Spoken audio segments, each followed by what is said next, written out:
24-hour colds. They're wonderful. Hi, I'm Candid Frank Stanisci. This is CFL Talk. Welcome to the Spanglish World Network on Zingo TV channel 249 and 250.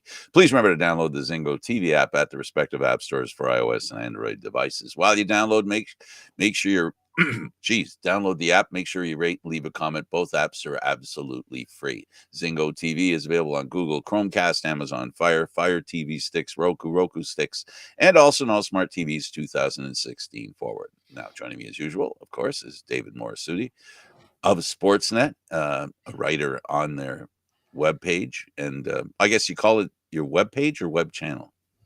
Webpage. Yeah. I want to make sure us old folks don't know the terminology real well. Well, I got to say this is very interesting. You know, all year, well, not all year, for a lot of the year, like about once Calgary started going in the, it seemed like they weren't headed in the right direction. I was promoting the idea that Mark Killam could be their head coach. And all Dickinson had to do was get out of the way, move upstairs or something. Well, that never happened. Mark Gillum was released, and so were a lot of other, members of the Calgary coaching staff. And he turned up in Edmonton. Now, we talked about him turning up in Edmonton. He's a special teams coordinator, but he's done other things as well. He has a long history of coaching. He also is Canadian, something that, we have more of today than we've had, I guess, ever. Canadian head coaches. If you count Dickinson, who's a wannabe Canadian, he changed citizenship. And he comes to this Edmonton team, and immediately they have a press conference soon after he's brought in, David, and they announce a contract extension to 2027. Now, I looked really hard to see if anybody had any video up, including Edmonton, on the press conference. I couldn't find it. Did you? I didn't see anything unless it was on the website, but no, I didn't see anything. I looked on the CFL Elks page. Usually, they're pretty good on theirs, and it wasn't there. There was an announcement that there would be a press conference, and that press conference was today. It was called for this morning. It's middle afternoon, late afternoon, and there's nothing out from the press conference. How important is that it isn't out? I mean, is it just another time that we say, well, the CFL sometimes doesn't handle media very well, but we haven't really talked about any specific team. I speak about Edmonton, and I speak in that manner about Edmonton because this is a team that needs to get good news out there. Yeah, I mean, look, they posted the press conference when Mark Killam was introduced. So my guess is like maybe because Trey Ford was already there, maybe they just didn't feel like it was worth doing it. But personally, I think where they went wrong here is that they people crave this stuff. It's not that hard to get a camera set up and put it and make it live. But I guess there's a lot of things behind it, right, that go into it. So maybe they just felt it wasn't something that they wanted to live stream or anything like that, or even I don't know, like when exactly the press conference happened. So maybe it's just they said it was called for this morning. Yeah, so morning their time, so early afternoon. Like there is a way to get a little time. Yeah. Yeah, well, it's unfortunate, but I mean, again, those are sort of the things that kind of go against the CFL in a lot of ways, right? That lack of content, especially for us in Toronto that can't necessarily get to Edmonton for a press conference, right? And I'm kind of, I guess I'm taking it personally. Why couldn't they?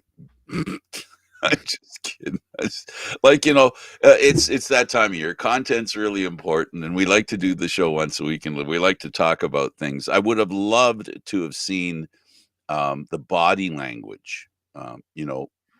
Mark is not a body language kind of guy from what, the experience I have with him, the various Grey Cups that Calgary were in, meeting him, and, so maybe that's not advantageous, but I do think it's important for their fan base and for their community that, Edmonton, the organization, keeps pumping home the idea this is a new group of people. Yes, a new coach, but the new coach, if, he follows, the trending that's been going on with new CFL coaches who have been very successful, who come out of coaching staffs, who haven't coached before as head coaches, and also the relationship that Trey Ford needs, in my opinion. He has not had this past year. The relationship was a little better with management and the people that actually run the team and trot out the lineups, right? I really hope that he gets a real chance this time. There are, the guy isn't perfect, right? There are Mhm. some, you know, not warts, but there are some blemishes in what he can and has done, right? But I don't see a better option anywhere else for Edmonton. So, they should be all in with him and and maybe, I know there's the one thing that we heard is that maybe he doesn't dedicate himself to practicing 100%. He's not a all-out practice guy. But then why give him a 3-year contract? That's kind of my prevailing thought of all this, right? Like you're not giving a player like this a 3-year contract if you don't feel he's worth it, or he's not going to put the time into it, right? Like to me, that's the part that I'm trying to figure out in all this, right? Is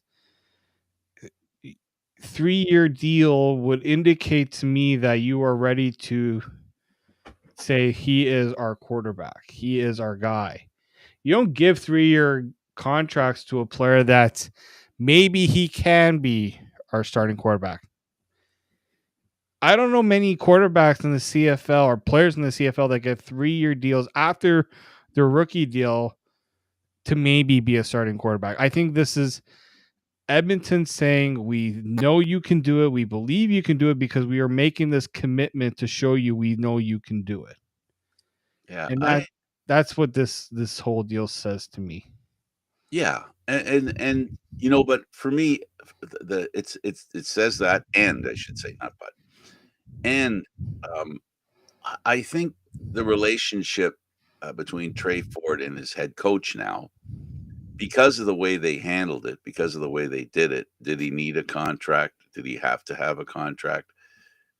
Yeah, it just seems to me that now what this looks like and the way it plays out, he's not really Mark Killam's guy, right? Because Mark hasn't had a chance to coach him.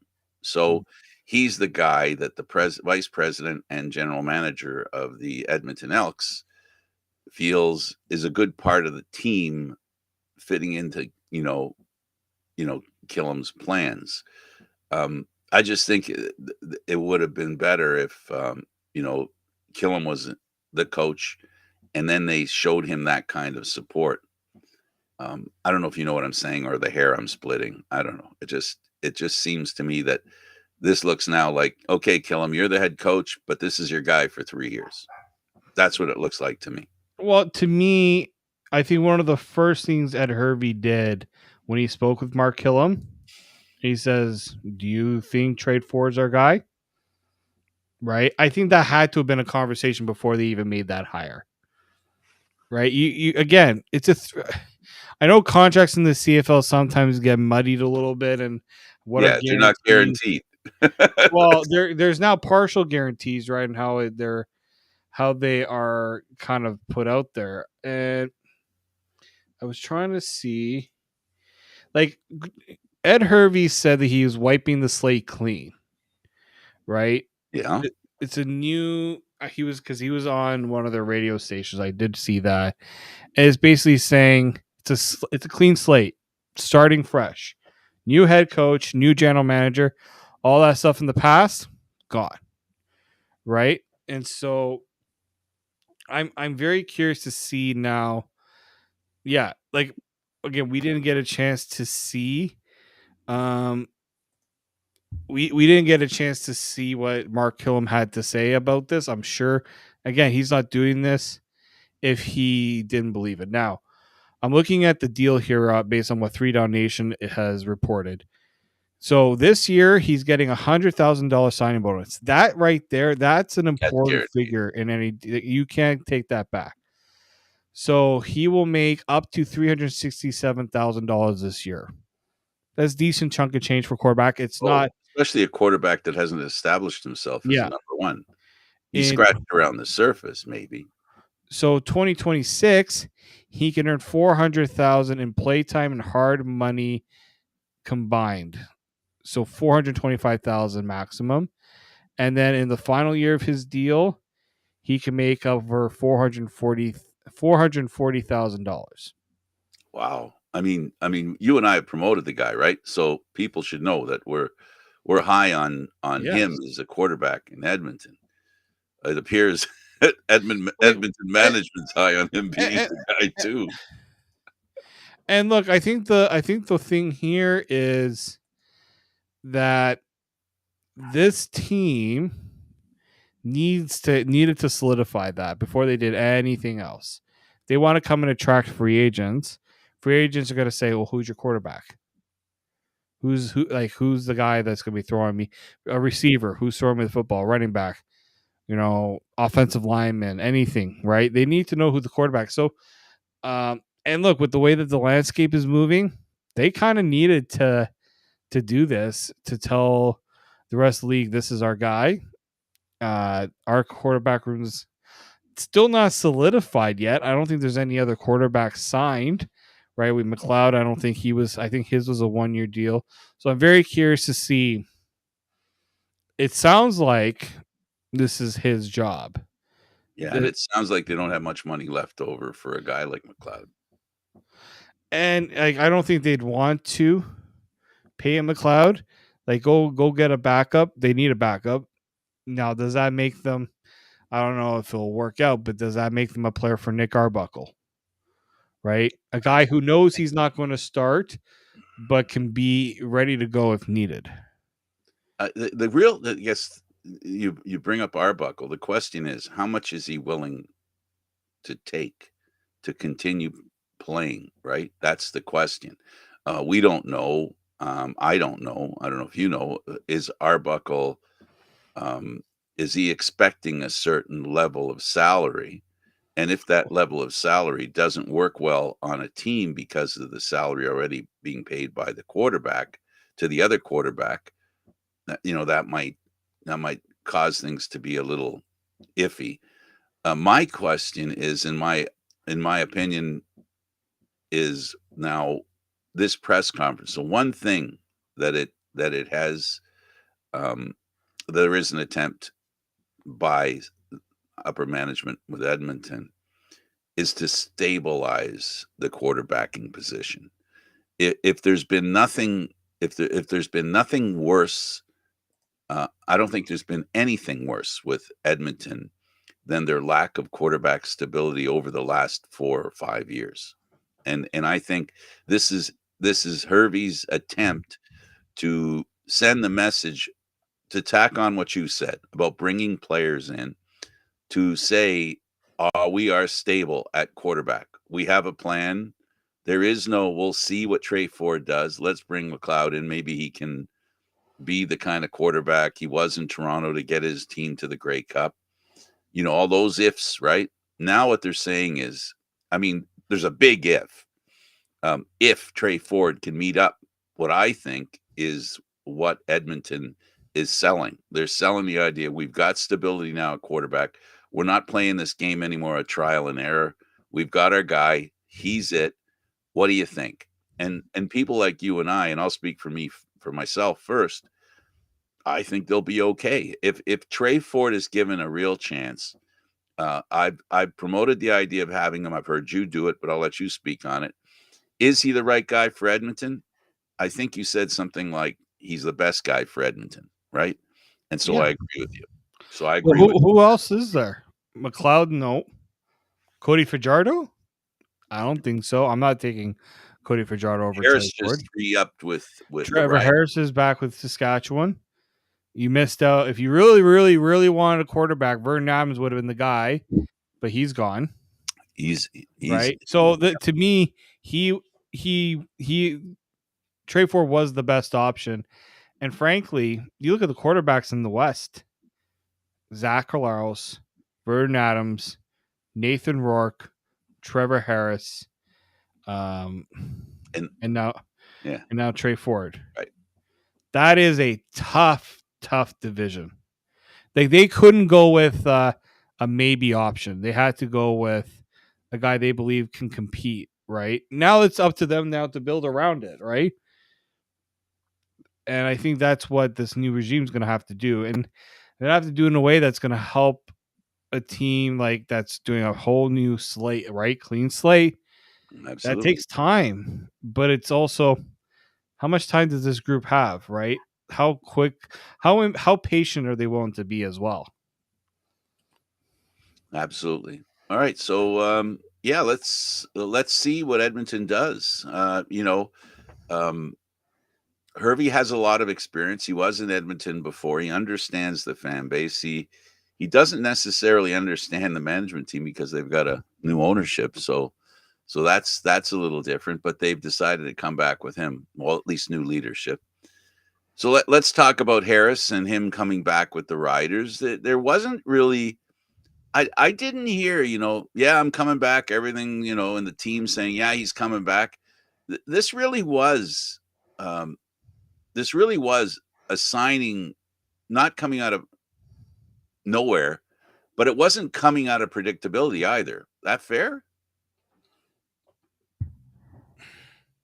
Yeah, I would say in a way that's fair, right? It's like w- w- everything kind of was lining up. Like when I was looking at how free agency was looking, as soon as Calgary traded for Vernon Adams, and Montreal made the deal with Davis Alexander, to me it was like this is pretty much everything was lining up in a certain way, right? So like it was almost a guarantee that you were getting you were going to get Trey Ford going to stay with Edmonton because again, where else was he going to go?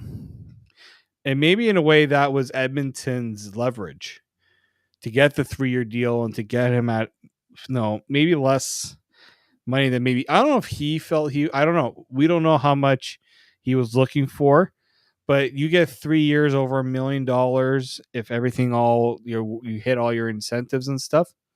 It's kind of hard to pass up if you're a quarterback. Yeah, no, it definitely is. And from Harris's perspective, he's on a team that came very close to making it to the Grey Cup. I mean, the game that they lost to Winnipeg was terrible. It was a terrible loss, one that I don't think really exemplified the ability of the Riders. I think the Riders clearly underperformed in that game in the West Final. They underperformed in that game, and I believe the underperformance wasn't due to Trevor Harris, not really. So from Harris's perspective, I'd want to come back to Saskatchewan because if he is like many athletes who play sports wants a championship, um, you know, Winnipeg is not saying goodbye to Caleros, far as we know, right? Mm-hmm. And if he wants to stay in the West, because in the East they're pretty set as well, like quarterback. That's that. With what happened in Montreal, that kind of solidified that. So yeah, Harris. This is a good opportunity for him in signing. Is it coincidental that Trey Ford and Harris are signed at the same time? Are they ducks in a row? Is one because the other one, and then there was nothing else? It was like a game of chicken. Those were the two teams that needed a quarterback, and now they both agreed at the same time who their guy is. Mm-hmm. Right. And it's also two teams in Edmonton and Montreal that are going younger. They're making a point to say we're trying some. I mean, Trey Ford's already been there, right? But in a way, it's almost like we went the route with the veteran guy. We're done with it. Now we're going with the younger option. too. Absolutely. Absolutely. Well, it's good news for, Trevor Harris, and, it's good news for the Saskatchewan Roughriders as well. Uh, you know, Experienced quarterbacks who can really play well because he does play well. It's funny, a quarterback success, isn't sacks, and I don't mean the absence of them. I mean, a defender is interceptions, sacks. There's lots of ways that a player other than a quarterback can be defined as being successful. I don't think there's a position in the Canadian Football League more than the quarterback that says, if you don't win the Grey Cup, you're not successful. And this is what Harris is chasing, and then Fajardo last year discovered Arbuckle as well. You look at those two last quarterbacks that won Grey Cups, David, those guys didn't have the reputation of being great quarterbacks. Fajardo left the team because that team was frustrated that their team couldn't go anywhere with him at quarterback. Montreal took him in and went all the way. So, it's amazing. All I'm saying is it can flip on a dime. The definition of a successful quarterback relies so heavily on winning the championship. It does. I mean, for a lot of players, winning a title means everything. They can have all the personal stats. I mean, they also looking to get a little money, right, to make sure that their families are taken care of. But in the end, they all want to win a title. They all want to win a Grey Cup. Unfortunately, there's only one Grey Cup, To go right, around. to go around. So it's tough. But and, and to me, like you look at Trevor Harris, that's the one thing he's missing. He's Absolutely. missing that Grey Cup. Um, Fajardo, yeah, he needed to prove I think a little more than Trevor Harris because Trevor Harris has been a number one for so long Yeah. and all those things. And I do think that when you look at how the landscape of like the CFL has been the last few years, right? You know, we had a Toronto team that won with a player that many thought could never win a title in the club, Ethel Thompson. He finally got over it, right? He finally climbed the mountain. You have then a Toronto team that figured people thought, they can't win it with Nick Arbuckle. They only win with the Nick Arbuckle. So you look at the quarterbacks that have won titles recently, and it's like even the top guys have had a hard time. But Levi Mitchell took him some time to get his first Grey Cup. Mhm. Well, he did get his first in 2014, I technically, but to get that other one right after he was one of the better quarterbacks for so long. And then you look at, I mean, who else can we bring into the conversation here, right? When you look at, You can talk about Kelly. I mean, he didn't. I mean, Chad Kelly, he's eventually going to get there, right? He was paid like a quarterback that could go and win a Grey Cup. Now, with the way that team was playing, with the way things are going, probably was a good chance that they could have won with Chad Kelly at quarterback, right? But but he has to be the one to do it. And I think that's going to be the big one for him, right? He's going to Well, want to he be the won the one. one where he came in relief, Yeah, right? I think like Which going start to finish. yeah. Probably. What the thing about McLeod Bethel Thompson is he didn't finish, right? He didn't finish the game. Hmm. So, there's that cloud of doubt or Right. lack of actually it's not the same as being on the sideline and the team winning a Grey Cup. It's nothing like that. He started the game, he put the game in a place where a guy could come in, make a couple of really good plays and win the game, so McLeod Bethel Thompson deserves all the credit in the world for putting, Kelly in a position where he could win a game, just being you know, and I said back then, and I'll say it uh, forever. The circumstances, isn't it funny, David? The last two Grey Cups the Argonauts won, right? The circumstances led to the victory. More than it wasn't just a simple they played better than the other team and won, right? I Mhm. mean, even though I think we all agree, and when we spoke to Smith that did the play by play, would the Argos have won, if Caleros didn't split his finger? I can say, and we heard Smith say they would have won anyway. But it's still only conjecture. It's not fact, right? So, and the first one they won, their young guy came in and I think befuddled the Winnipeg defense and won the game. In other words, what I'm saying is that Trevor Harris has every right to believe, given a little a little good luck, if you will, he could be hoisting the cup as well. There's no reason to believe that Harris can't do it, and I don't think there's any reason that to believe that the Riders can't do it. Yeah, I mean they were so close, right? You look at this year, you know what? I'm sure they feel like when they watch what happened to Winnipeg in the Great Cup, they're almost like that could have been us, right? That could have been us, in that position to try and go head to head with Toronto. I mean, I can't see why they wouldn't feel that way. But I think again the gap. I know Winnipeg has gone there the last 5 years, but it hasn't been resounding. Like they did beat them resounding. I will say they did beat them resounding in the West Final, but like it was a grind for them. Winnipeg didn't get. There was an opportunity for a team to get there. Um, they it just it's one of those things where um again needing that full team effort. Quarterback's important. Quarterback's very important. But you look at Saskatchewan, there was more than just quarterback that was the problem in that game. And I think that's something that can't be overlooked. Absolutely, absolutely. Let's talk a little bit about. So good luck to Harris. We should mention. Maybe we got to get him on the show. Maybe we have to see Yeah, football on the yeah. show. I guess we should. I guess we should.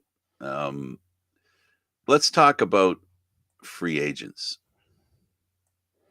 Ooh. and the Argos obviously and Carey have a really important one. We've talked about it already, but just a little summary. The running game and the ability of Carey to get first downs and get good yardage, helping to maintain drives, is the reason why they need him back, or someone similar. Well, that's it, right? Do you feel you have anyone do you feel like you have anybody internal that can take his role? I personally don't think Kadeem Carey showed this year there's a lot more left in the tank than a lot of people are giving him credit for. But the other question you have to ask yourself is how much are you willing to pay when you consider everything else Toronto has to do, And right? compete with the opposing teams that will come calling to Kadeem. Well, exactly, right? Teams are gonna say, well, we also would like to have a starting running back like Kadeem Carey. So we're willing to pay for it. This is again what Toronto has had the issue with ever since they went 16 and 2 last year. All these other teams like, well, we want AJ Ouellette, so that's why Saskatchewan paid up big time for him. Oh, maybe now they're It's going a to see two-edged Kadeem Carey sword. the same way. It's a two-edged sword, David. Like you sign a guy off a team for a lot more money than that team's willing to pay. You're taking on a bigger contract, and you don't have a lot of room for lot of bigger contracts on because of the cap. So it's a two-edged sword. And by two-edged as well, being in the Argo position or being in the team that has the player that everybody wants, they got to be careful they don't overpay the guy either. So you see, it's not about just keeping the guy; it's about keeping an eye on the cap. Well, that's it, right? Like it's the cap, but it's also there's a lot of other things this team has to consider. You know, what can they get like the big one for me, can they get Win McManus to come back Yeah, roughly around what he got this time around? Are they going to have to pay more for it? Well, he's the highest paid defender, no? One of, I don't know if he is the, if like he is for sure the highest paid. He's very close. Oh, there's no doubting he's close. So the hope is that he fit into the budget last year. Can they throw some salt and pepper on his contract, make it a little more spicy? I guess is the question, right? And do they have the room in the cap to do it? Yeah. Or there's another side to this, and for me, David, he fits into this category almost perfectly. The last time the Argos won the Grey Cup, he was injured. He didn't get a chance to play in the big game, which made this year that much more important, I think, to him to win this game. And now then the question comes, how much does he want to be a part of bringing, the band back, keep the band together again for next year? That's really going to be the question. It's the question that the Argos in management has to ask themselves every time they think about signing somebody. How much of this team do you want to keep together, and what are we giving up if we try to keep them all together? Is it possible? And then, it's there are so many different positions, there are so many different roles in football that you could drop in one area but pick up in another area in a way that overcomes that drop. And those are the decisions that make the Argos, and teams like them that have annual success. That's what makes it work. It's not about keeping the guys together. It's knowing which guys, okay, he's going to go. They let go, and people they bring in. Well, Kadeem Carey is is one of the the great luck that they had last year, that he basically fell on their lap. Is there another opportunity with a replacement for Witten McManus to fall on their lap, David? I think it's a little harder with a defensive player because their play isn't as cut and dried as a running back. You know what I'm saying? Mm-hmm. Like you can see a good running back a lot easier than you can. And I'm not just talking about the fans. I'm talking about the nuanced, you know, uh, defensive player and what he brings. He brings a lot to the team.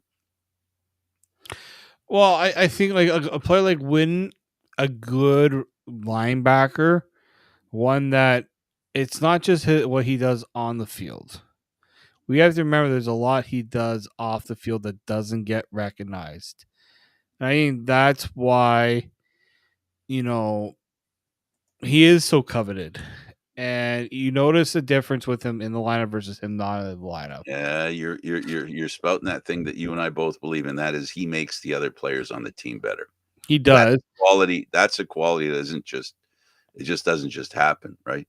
Well, don't forget they use the word culture a lot in Toronto.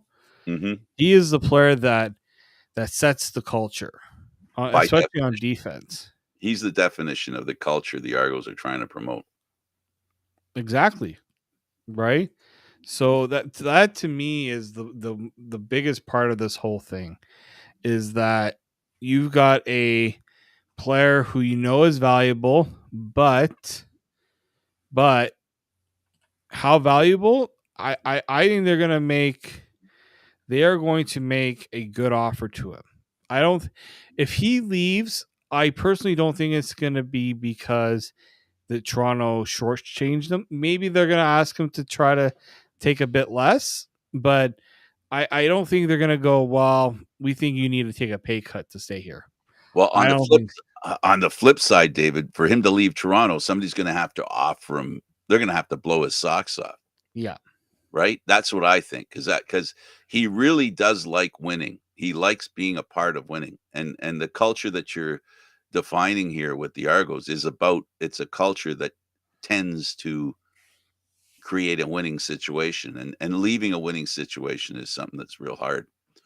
Let me ask you about a couple of free agents.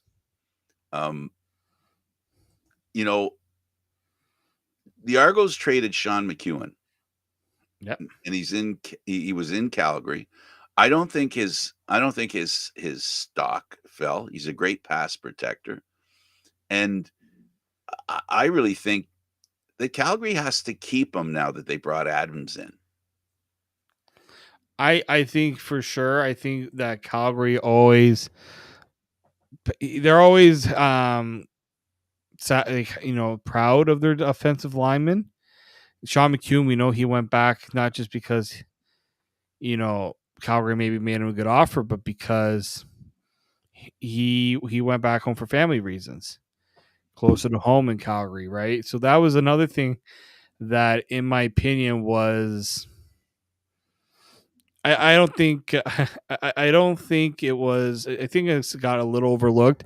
I remember when he left, and I spoke to Pinball about it, and I said, like, was there like, did your offer get beat? He's like, no, this was a case where he wanted to go back home. We made a what we thought was a pretty generous offer, but you can't you can't beat when an offer to go back home is on the table. Absolutely. So that's something I think that can't be discounted is when you got a chance to go back home, you're gonna take it. The same could be the same could be said for Mathieu Betts in BC. That Montreal could. He's another key guy who didn't have that great a season this year in comparison to last year or the previous year anyway. So he's a guy that could end up in Montreal and Montreal with they've already got a pretty good defense. I just can't imagine what Betts would do to make that team better. It almost seems he would be redundant going there. Would be the only reason why I'd say they don't bring him in. I think for me, the only way he doesn't get there is if I but the thing is like he decided I want to take one last crack at the NFL. Like that was a big part of his reasoning for leaving. It didn't work because he was trying to catch himself back up, get back up to speed while everyone's already at that speed. Never ever easy to do. And so I do wonder if BC decides, well, we can't afford you because we're paying Nathan Rourke a lot more money, Mhm. right? And I think that's something that can't be discontinued. Yeah. Nathan Rourke is making a lot more money. And so they're gonna have to get creative and looking to bring back guys that are now probably looking to make their own money somewhere else too. Another guy, Jalen Philpott, whose brother has had a lot of success in Montreal. They're twins, but they haven't had twin careers thus far. Calgary's in a bit of a I don't know. Does Adams help keep him there, or is Jalen somebody who may turn up somewhere else and know that he can replicate for the most part the success his brother had? I don't think the difference between the two is that much. That those are two different career paths that they've been on.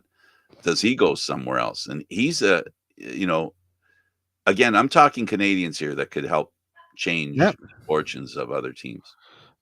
he's one of those players for sure.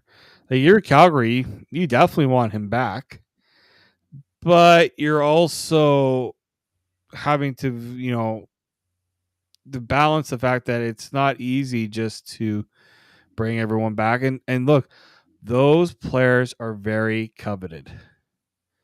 They're very coveted, so you got to think about that as part of your strategy and how much you want to pay for a Canadian, right? You pay like Curly Giddens Jr. was paid a lot, and then he didn't even last his contract in Toronto before they decided we needed to go in a different direction, right? So I mean, those are things that teams are gonna have to consider, right?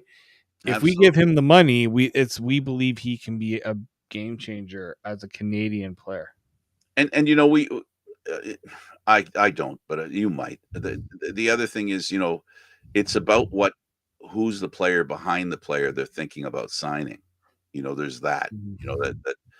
So a lot of these great players, what we've learned in the Canadian Football League with Canadian players, the discussion I'm having with you right now is that there are great Canadian players who aren't on the starting roster, who, given an opportunity, prove that they belong.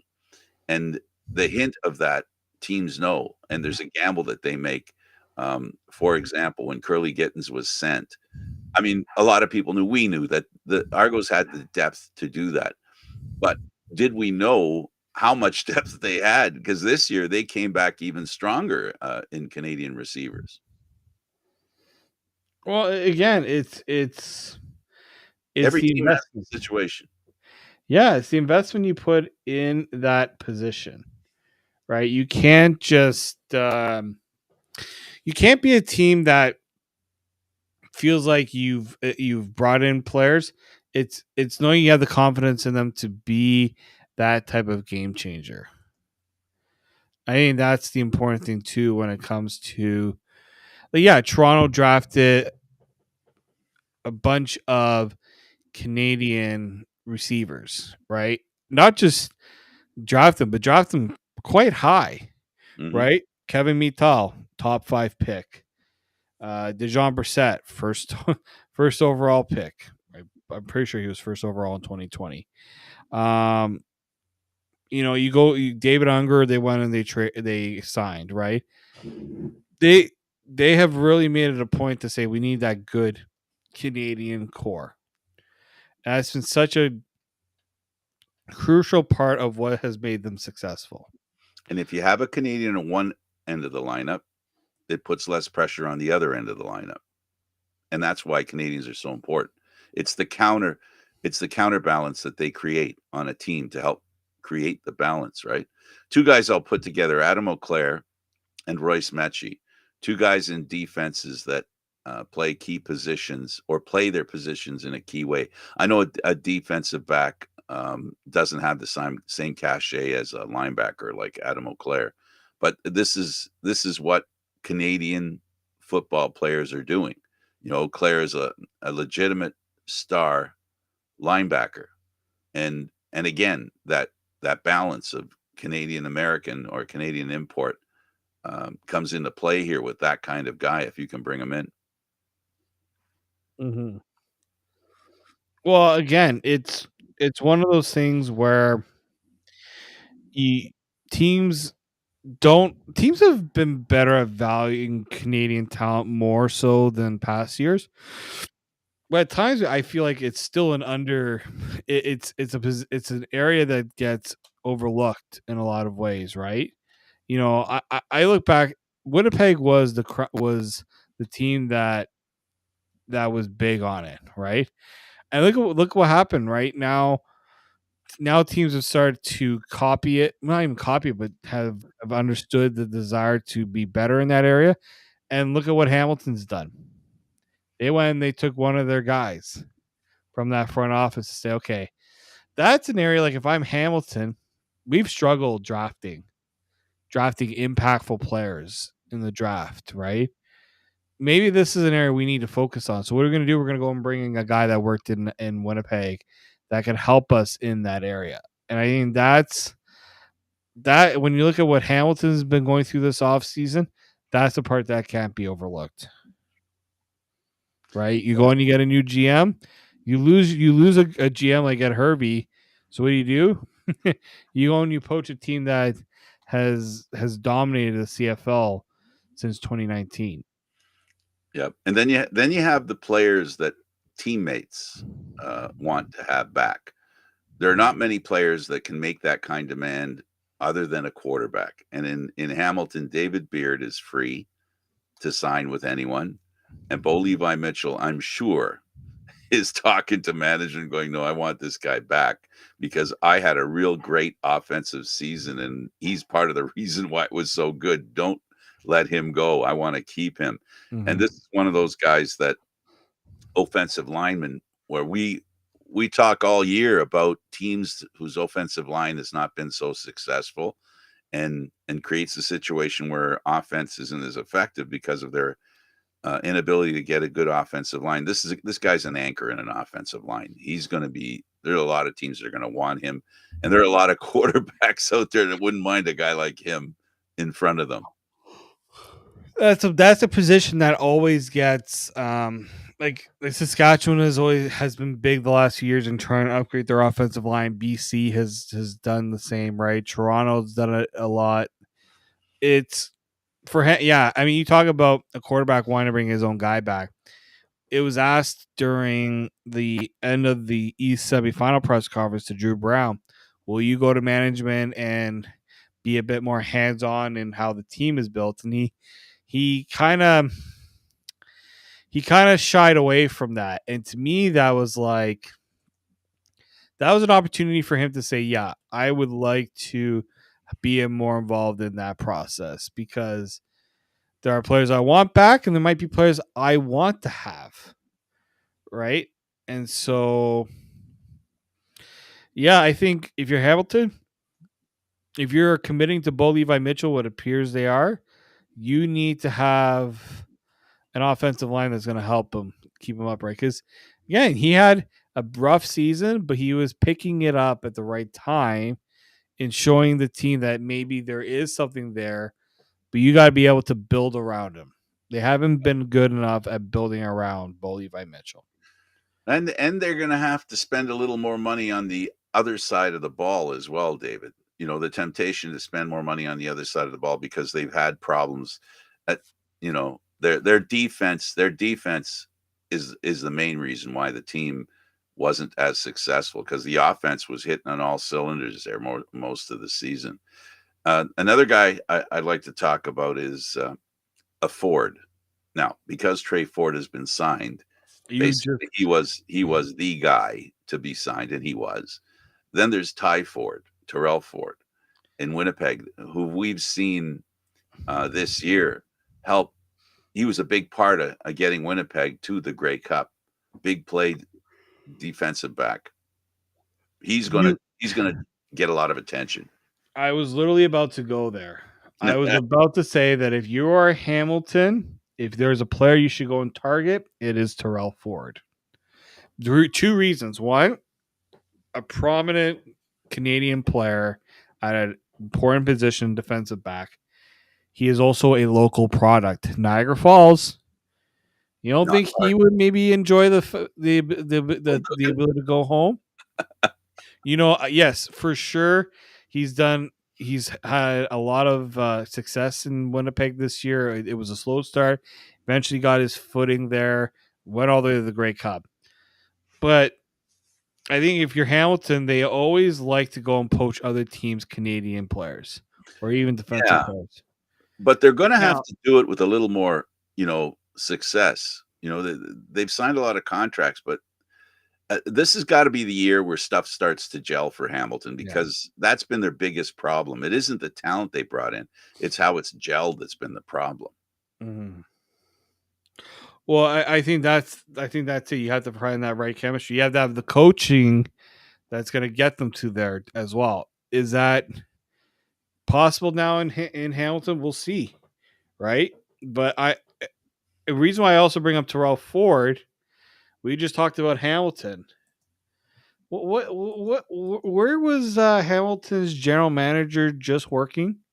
Oh, sorry. Did he just work Yeah, for he was just Winnipeg? at Winnipeg, Ted Govia. What a great pickup for I have to say for Hamilton, this is a great pickup. Yep. It's such a good pickup. You could hear the you could hear the nervous pants in Winnipeg in replacing him. Doesn't get enough of the credit for what went on there.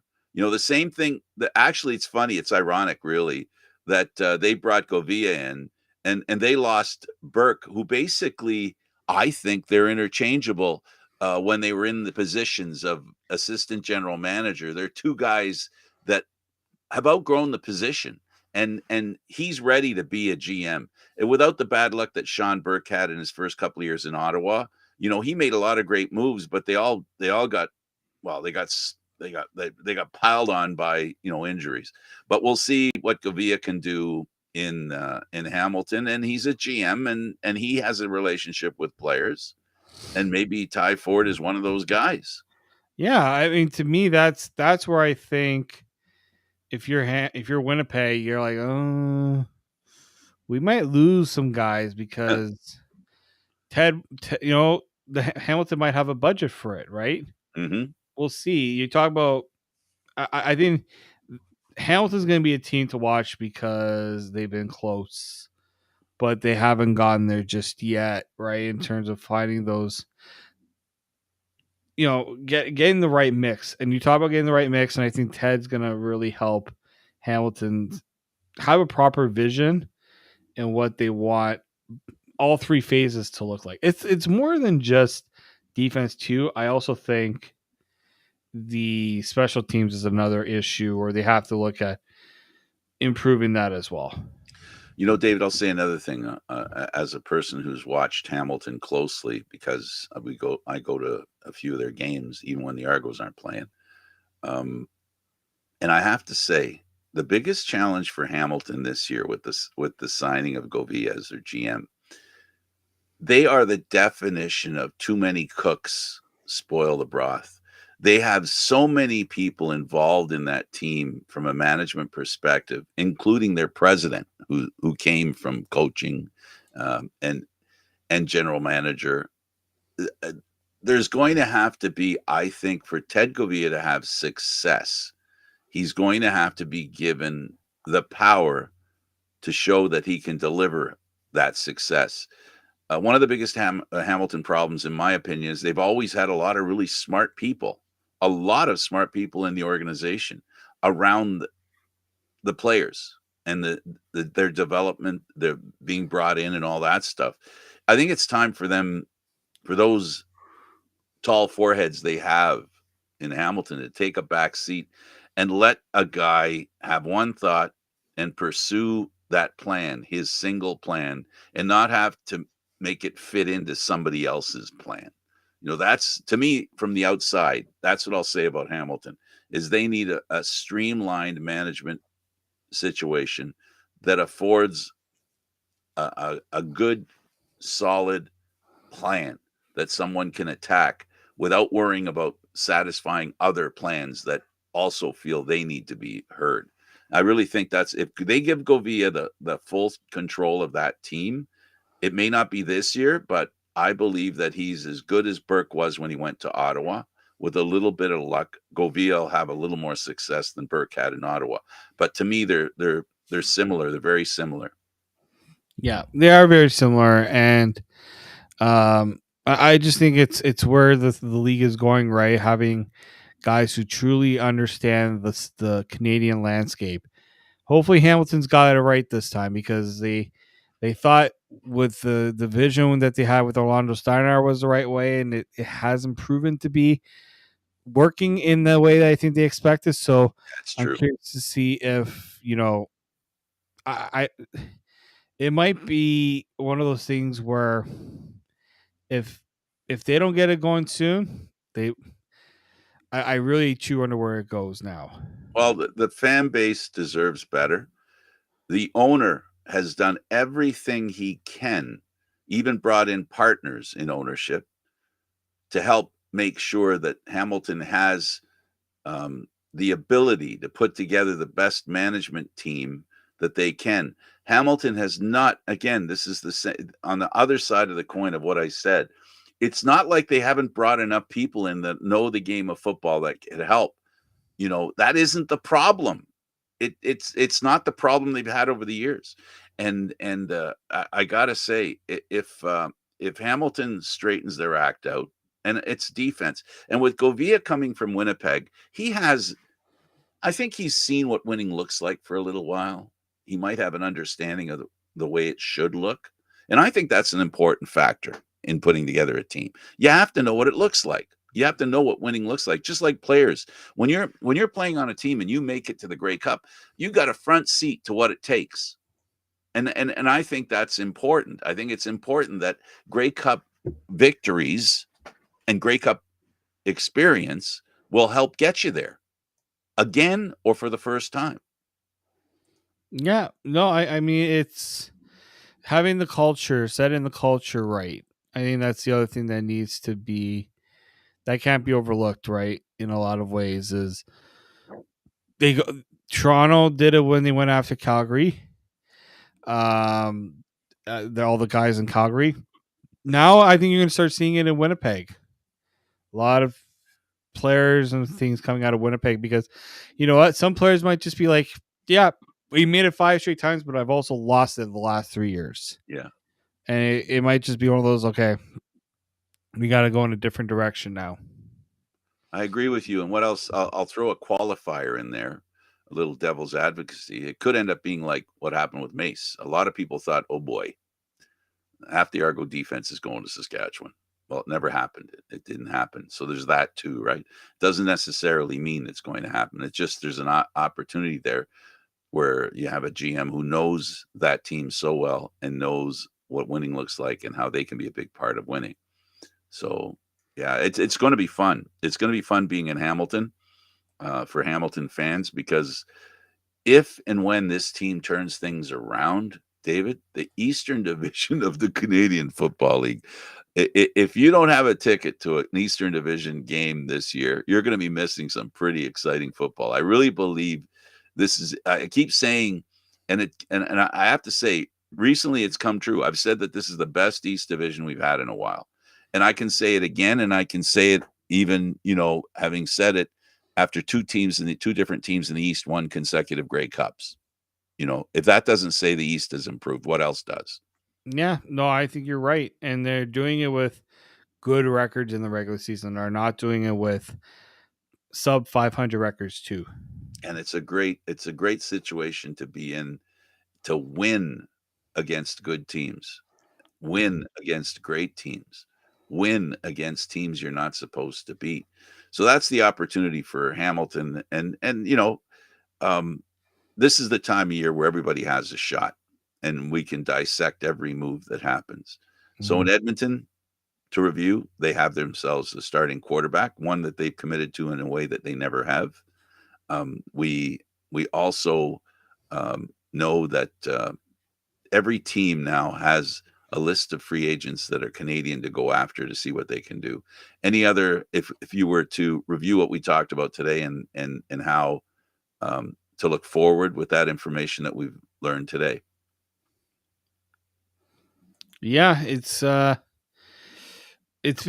a fun off season so far, and I'm curious to see if we get any surprises. That let's just say.